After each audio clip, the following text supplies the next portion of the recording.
أعوذ بالله من الشيطان الرجيم. بسم الله الرحمن الرحيم. من كان عدوا لله وملائكته ورسله وجبريل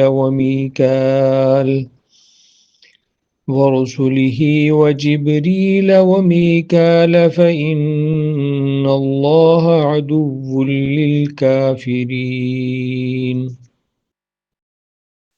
اعوذ باللہ من الشیطان الرجیم بسم اللہ الرحمن الرحیم۔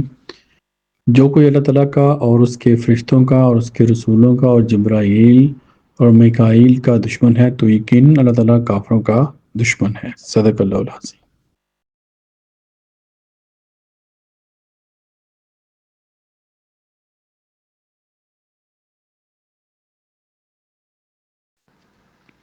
آج میں سورہ بقرہ کی آیت نمبر 98 کی تلاوت کی، اس کا ترجمہ آپ نے سنا۔ 97 میں پڑھا کہ اللہ تعالیٰ نے فرمایا کہ جو کوئی جبرائیل کا دشمن ہے تو اس نے اللہ تعالیٰ کے حکم سے آپ کے دل پر اس کو نازل کیا، یعنی کہ قرآن کو، جو کہ تصدیق کرنے والا ہے ایمان والوں کے لیے، یعنی کہ تصدیق کرنے والا جو اس سے پہلے کتابیں ہیں، اور ایمان والوں کے لیے خوشخبری ہے۔ تو حضرت جبرائیل کے بارے میں یہودیوں کا خیال تھا کہ ان کے اوپر کیوں یہ قرآن کیوں نہیں لے کے، یعنی کہ یہ اللہ کا کلام کیوں لے کے آ رہے ہیں، ان سے بغض رکھتے تھے۔ اس کے مقابلے میں وہ میکائیل علیہ السلام جو کہ اللہ کے دوسرے فرشتے ہیں ان کو وہ زیادہ مانتے تھے۔ میکائیل حضرت جبرائیل السلام کی ڈیوٹی جو ذمہ داری تھی، جو کہ ہم سب کو پتہ کہ وہ تمام فرشتوں کے سردار ہیں،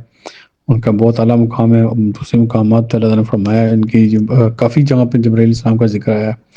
اور ان کا جو مقام ہے وہ بہت بلند ہے اوپر۔ اور اس کے بعد جو میکائیل علیہ السلام ہے ان کا مقام بھی بہت بلند ہے۔ ان کی جو ذمہ داری ہے وہ جو بھی کائنات کا جو بھی انتظام ہے زمین کے اندر، آسمانوں کے اندر، جس کے اندر جیسے زمین میں بارشوں کا، اس کے بعد یہ آپ کہہ لیں کہ جو بھی نظامات ہیں، جو بھی اللہ تعالیٰ کا سول سسٹم ہے، جو یعنی کہ جو انرجی کا سسٹم ہے، روشنی کا، دن کا، رات کا، یہ جو پورا جو نظام چلا رہے ہیں، یعنی کہ جو کائنات کا جو فزیکل نظام چل رہا ہے نا، اس کے پیچھے ان کے کنٹرول میں، یا کہہ لیں کہ مین جو ہیڈ ہے اللہ تعالیٰ نے ان کو ذمہ داری دی ہوئی ہے۔ اصل تو اللہ کا حکم ہے، لیکن اللہ تعالیٰ نے اس کو جو آگے سے ڈسٹریبیوشن کی ہوئی ہے پاور کی، جیسے نبیوں کو اللہ تعالیٰ چوز کرتا ہے انسانوں کے لیے پیغامات کے لیے، پیغام پہنچانے کے لیے۔ پھر جو ڈفرینٹ فرشتوں کی ذمہ داری ہے، یہ جو میکائیل علیہ السلام ہے ان کی ذمہ داری یہ جو فزیکل جو معاملات ہیں جو ہم چل رہے ہیں، جس سے پوری کائنات چل رہی ہے، پوری آپ کہہ رہے ہیں کہ سسٹم جو چل رہا ہے، ان کے پیچھے ان کی جو ذمہ داری ہے۔ ظاہر ان کے پیچھے جو پاور ہے وہ طاقت وہ اللہ تعالیٰ کی ہے۔ اللہ تعالیٰ کے حکم سے یہ سارا نظام چل رہا ہوتا ہے، یعنی کہ وہ خود سے ہی کچھ وہ کر رہے نہیں، اللہ تعالیٰ کے حکم سے، اللہ تعالیٰ نے جو قوانین بنائے ہیں اس کائنات کے، اور جیسے اللہ نے ڈسٹریبیوشن کی ہے پاور کی، اس کے تحت یہ انتظام پورا کر رہے ہوتے ہیں حضرت میکائیل علیہ السلام۔ تو یہ جو یہودی تھے وہ ان کو یعنی کہ جو مختلف تفاسیر میں ہے کہ وہ ان کو زیادہ مانتے تھے، اور جبرائیل السلام کے ساتھ وہ بغض رکھتے تھے۔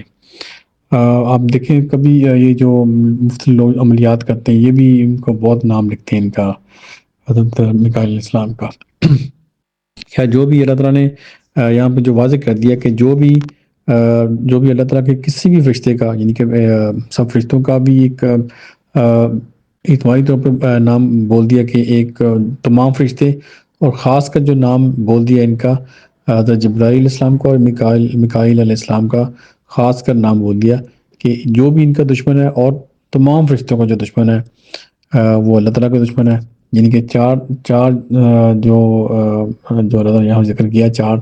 ناموں کا، ایک اللہ کا کہ جو اللہ کا دشمن ہے، اللہ کے فرشتوں کا دشمن ہے،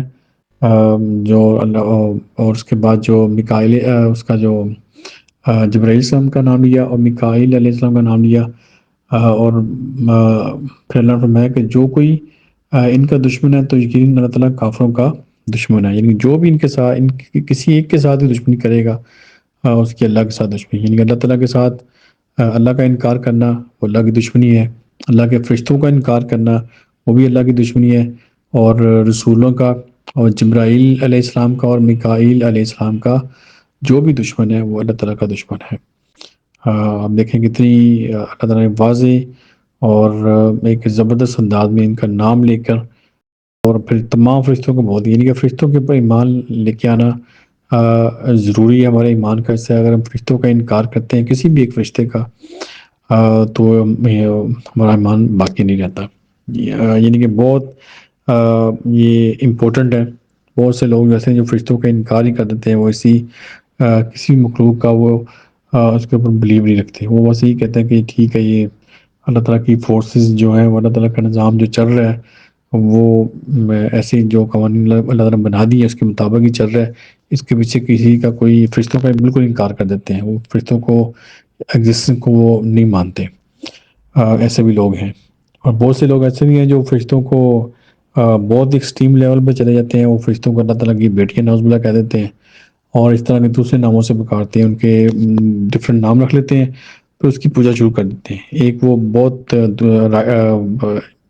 یعنی ان کے پیچھے اتنا لگ گئے کہ ان کو شرک تک لے گئے، اور دوسرے جو بالکل بغض میں اتنا دور نکل گئے کہ ان کو ماننے سے انکار کر دیا۔ تو دونوں صورتیں صحیح نہیں ہیں، بلکہ اللہ تعالیٰ کے فرشتوں کا جو جس پرپس کے لیے اللہ تعالیٰ نے بنایا ہے وہ اس کے اوپر ایمان ہمارا ضروری ہے۔ وہ ان کا پرپس کیا ہے کہ جو اللہ تعالیٰ کا حکم ہوتا ہے وہ اس کو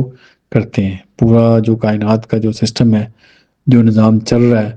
وہ اللہ تعالیٰ نے ان کی ڈیوٹیاں لگائی ہوئی ہیں، مختلف کام وہ سر انجام دیتے ہیں اور انسانوں کے لیے وہ فائدے کے لیے کام کرتے ہیں پوری سسٹم کے اندر۔ جیسا کہ ہم نے وہ مشہور واقعہ پڑھا ہوا ہے حضرت آدم کا اور ابلیس کا، کہ تمام فرشتوں نے سجدہ کیا لیکن ابلیس نے نہیں کیا۔ تو وہاں پر فرشتوں کا جو سجدہ کرنے سے مراد یہ ہے کہ انہوں نے اللہ تعالیٰ کے حکم سے جو بھی آدم چاہے گا وہ اس کو وہ پرووائڈ کریں گے، وہ فیسیلیٹیٹ کریں گے اس کو مختلف کاموں کو سر انجام دینے کے لیے۔ تو اس لیے ہمارا بھی ایمان ان کے اوپر ہونا چاہیے، اور ہمارا یہ یقین ہونا چاہیے کہ جو کچھ بھی اس سسٹم کے اندر ہو رہا ہے ان کے پیچھے اللہ تعالیٰ کی فورسز جو کام کر رہی ہیں، وہ فورسز کون ہیں؟ وہ اللہ تعالیٰ کے فرشتے ہیں جو کہ مختلف کام سر انجام دیتے ہیں۔ اور جو اللہ کے رسولوں کے اوپر ایمان لے کے آنا، اور پھر اللہ کے اوپر ایمان لے کے آنا، اور اللہ تعالیٰ کی کتابوں پر ایمان لے کے آنا، یہ بہت ضروری ہے، اور اس کے بغیر ہمارا ایمان مکمل نہیں ہوتا، بلکہ ایمان رہتا نہیں ہے۔ اللہ تعالیٰ ہم سب کو عمل کی توفیق دے۔ دعا ہے کہ پوری دنیا میں جہاں جہاں کوئی بھی انسان پریشان ہے، اللہ تعالیٰ ان کی پریشانیاں دور کرے، جو بیماروں کو شفا دے، اور جو اس دنیا سے فوت ہو چکے ہیں اللہ تعالیٰ ان کی مغفرت کرے۔ آمین۔ صدق اللہ العظیم۔ جزاک اللہ خیر۔